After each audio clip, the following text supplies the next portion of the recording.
हमारे परिचित लोग भी हैं, उन्हें भी नमस्कार। और जिन्हें मैं नहीं जानता वो सब भाई बहन।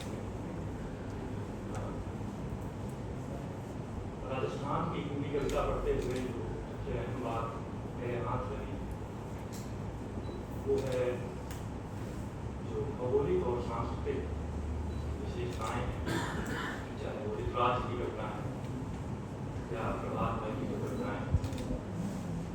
और ऐसा लगता है कि इस नई सदी के 25 साल बीतने के बाद अब युवा कवि तो खैर बहुत कम ऐसे रह गए हैं जो ग्रामीण चेतना की कविताएं लिखते हैं या लोक जीवन की कविताएं लिखते हैं, जो कि शहरीकरण हर जगह पहुंच गया है और जहाँ नहीं पहुंचा है वहाँ के लोग भी शहर में चले गए हैं। और शहर की जो कविता है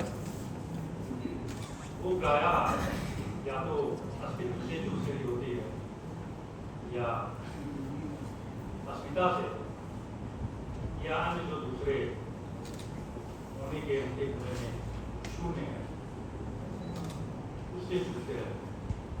तो होता क्या है कि वहाँ पर जो सांस्कृतिक प्रक्रिया जैसा गजानन माधव बोल कहते थे कि कविता लिखना एक सांस्कृतिक प्रक्रिया है, तो एक तरह की व्यवस्था वहाँ पर हावी हो जाती है और उसी के अनुरूप प्रतीक भी बदलते जाते हैं और भाषा भी बदलती जाती है। अगर मैं शहरी कविता की तरफ जाता हूँ तो वहाँ मैं अक्सर यही पाता हूँ कि होने का संकट वहाँ पर बहुत बड़ा है, होने की यातना बहुत ज्यादा है। और न उदारवाद की पूरी दुनिया पर गुबार की तरह छा जाने के बाद आप पाएंगे कि पश्चिमी व्यक्तिवाद भी उसी तरह से हमारे ऊपर हावी हो गया। लेकिन हम जानते हैं और बड़े दार्शनिकों ने जो इशारा किया है कि मनुष्य केवल व्यक्ति नहीं है, मनुष्य एक संस्कृति का, एक सभ्यता का, एक इतिहास का हिस्सा थे।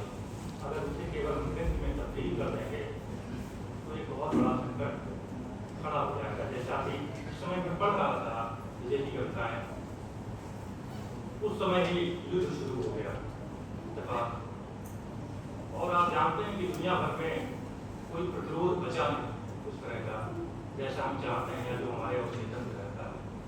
तो ऐसे में सांस्कृतिक प्रतिरोध जो है वो बहुत बड़ा है। जैसे जो ईरान में हुआ, तो मैं मुद्दा लखनऊ का हूँ, तो मुहर्रम में जब मैं निकलता हूँ पाटा नाला और राजा बाजार की तरफ लखनऊ में, तो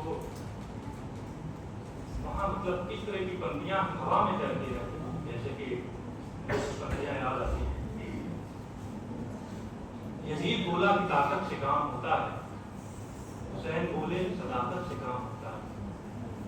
यजीद बोला कि दौलत से बढ़ के कुछ भी नहीं, हुसैन बोले कि इज्जत से बढ़ के कुछ भी नहीं। यजीद बोला तुझे खत्म अभी करता हूँ, हुसैन बोले मैं मरने से नहीं करता हूँ। तो इस तरह की जो संस्कृति है, आध्यात्मिक संस्कृति है, वही सबसे बड़ा प्रतिरोध है। और जब मैंने विजय की कविताओं में गहराई से उतर कर देखा और प्रतीक के स्तर पर, भाषा के स्तर पर, जो लोक बोली के शब्द हैं या अर्ध सामग्री परिवेश के जो चित्रण है, जो दृश्य है, ये एक सांस्कृतिक प्रतिरोध के रूप में हमारे सामने आते हैं। जैसे आंधी और बारिश को लेकर जिस तरह की कविताएं उन्होंने लिखी हैं, इधर ऐसी कविताएं मिलती नहीं है। अगर इसमें बिजली भी होती तो बात और बन जाती, क्योंकि बिजली यानी जो दामिनी है वो हिंदी की जो सांस्कृतिक कविता है, जो परंपरागत कविता है, वो हमेशा प्रतीक के रूप में बदलती रही। तुलसीदास के यहाँ जाएंगे तो दामिनी दमक रही हनुमानी, या सूरदास के यहाँ जाएंगे तो श्याम अंग कुसुमी रंग सारी हर गुंजा की भांति, इत नागरी पीतांबर पहने जीव दामिनी धन का। इसी तरह चाहे आप छाया वाली कविता में चले जाइए तो वहां भी मेघवन देश मातिया हो तो बिजली का फूल, इस तरह के जो प्रतीक या सरसों का जो प्रतीक है सरसों की जगह इनके यहाँ सौंफ आई है, ये मुझे बड़ा अच्छा लगा।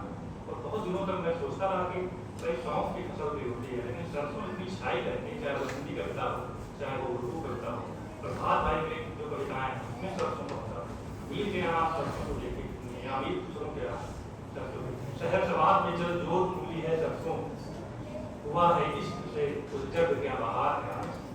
या सरसों के फूल की तो संसार में कोई कीमत नहीं, सरसों के फूल तुम्हें पता है तुम्हारी माँ सामने थी। इस तरह की जो कविताएं हैं। तो विजय ने एक कल्ट निर्मित किया, यानी राजस्थानी कविता में एक कल्ट है। और अभी केशव जी से मैं कह रहा था कि ये पटरी से बिल्कुल भी इधर उधर नहीं जा रहा, जैसे पेड़ आते हैं या तोते ढूंढ ढूंढ कर निमोरियां खा रहे हैं।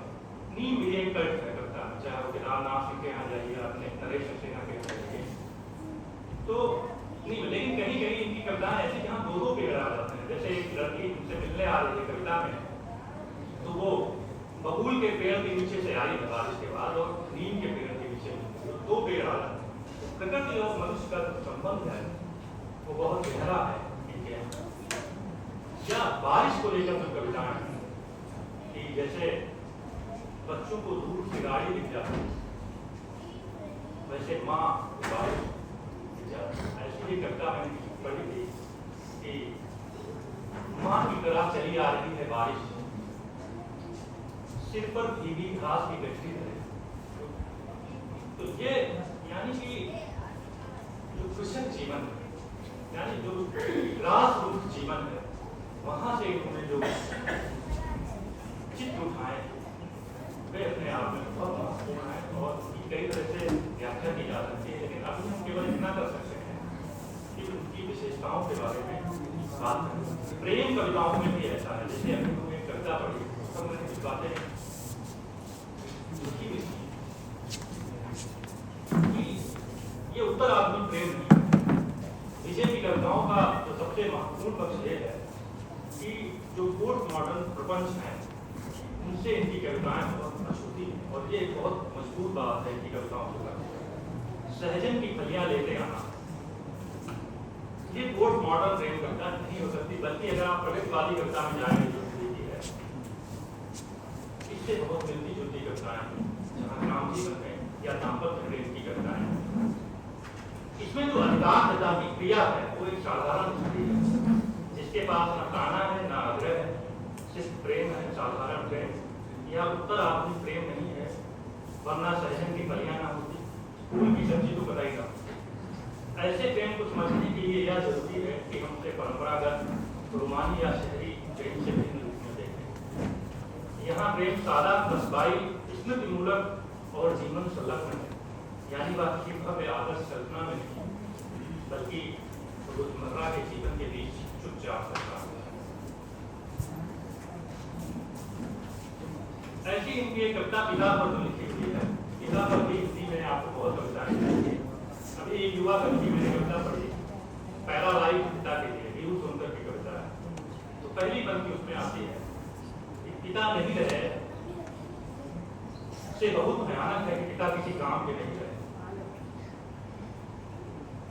या दिनेश कुशवाहा की जो कविता है पिता की चिता जलाते हुए, तो ये कविता उस तरह की कविताओं की परंपरा में बिल्कुल आगे बढ़ रही है। मैंने एक कविता लिखी थी पिता पर, बहुत हिम्मत करके पिछले बरस। एक अरसा हो गया है वो कविता खो गई है, उसके खोने का मुझे उतना ही दुख है जितना पिता को होने का है। ऐसा लगता है कि पिता को मैंने मुझसे खो दिया है।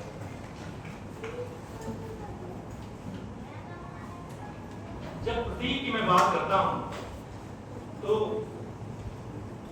पीली रूबड़ी भी एक प्रतीक है। अब तो ऐसा लगता है राजस्थान की कविता, जैसे कि हिंदी कविता में प्रतीक बदलते रहते हैं लगातार और स्थायी निर्मित नहीं है। अगर हम उर्दू की कविता के सामने रख कर देते हैं, मान लीजिए एक प्रतीक हम यूसुफ और जुलेखा का देखते हैं, जो कि फारसी का परंपरा से सीधा चला है। यूसुफ के प्रतीक महमूद दरवेश के यहाँ मिल जाएगा, सबके यहाँ मिल जाएगा।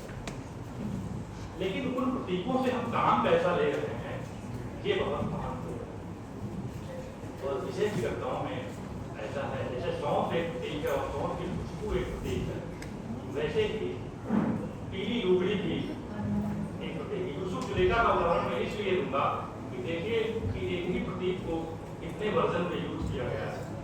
अहमद फराज कहते हैं कि मिसाले दस्त जुलेखा तपास चाहता है, ये दिल की दामने यूसुफ है चाँद चाहता है।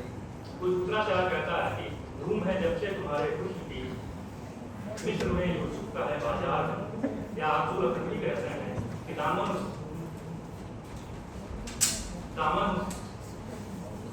कुर्ते का आया पुरजे होकर हाथ में, उड़ गई सोने की चिड़िया रह गए पर हाथ। इसी तरह के बदन मुंडवी के यहाँ बिल्कुल जन्मादि कविता में आएंगे तो उसी प्रतीक को कैसे इस्तेमाल करते हैं देखने लायक है कि सियासी वज्र में अक्सर जुलेखा के इशारों पर, सियासी वज्र में अक्सर जुलेखा के इशारों पर, हकीकत ये है यूसुफ आज भी बदनाम होता है। तो एक इतना प्राचीन जो प्रतीक है इतने तरह से, यानी एक ही प्रतीक को आप कई तरह से यूज कर सकते हैं। और इसमें मुझे लगता है कि प्रभात के बाद विजय राही ने बिल्कुल बड़ी सफलता अर्जित की है। लेकिन कुछ बातें यहाँ इसलिए कहनी जरूरी हैं, जैसे कि एक तरह की सपाट बयानी की दिखती है भाषा के स्तर पर, और कोई रोमानीकरण, एक तरह का रोमानीकरण का आभास होता है। लेकिन कई बार ऐसा लगता है कि ये बहुत ज्यादा सांकेतिक होना चाहते हैं, केवल संकेत करके छोड़ देना चाहते हैं। जैसे कि बहन कविता में या फिर दूसरी कविताएं की एक दो और हैं जहां पर ये केवल इशारा करते हैं, और खासकर स्त्रियों के संदर्भ में ये बात ज्यादा है, यानी कि ये खुलकर कोई बात स्त्री संदर्भों में नहीं कहते हैं, केवल इशारा मात्र कर देते हैं। और लोक भाषा की जो उक्तियां हैं या जो व्यंग्य हैं, जैसे कि इनकी एक कविता आंधी में की है, बारिश में थी, जब सब कुछ सौर सकेल कर ला पटकती है माँ घर के भीतर, तब देती है बारिश को मीठा आमंत्रण, ले अब खूब बरस मारी भाभी। तो भाभी में एक व्यंग्य है बारिश को लेकर, और इस तरह के संकेत इनकी कई कविताओं में मिलते हैं। तो प्राकृतिक घटनाओं के रूप में आने वाली आंधी और बारिश जीवन स्मृति प्रेम और मानवीय संवेदनाओं के गहरे प्रतीक की तरह होती है। तो आंधी बारिश एक प्राकृतिक घटना के रूप में न रहकर वे प्रतीक बनने लगते। जैसे आंधी आती है, जंगल के पेड़ लिपट जाते हैं एक दूसरे से, अपने आप को टूटने से बचते बचाते हुए। यानी जो आंधी घर में सब कुछ अस्त व्यस्त कर रही थी, उसका रूप जंगल में किसी दूसरी तरह से हो गया।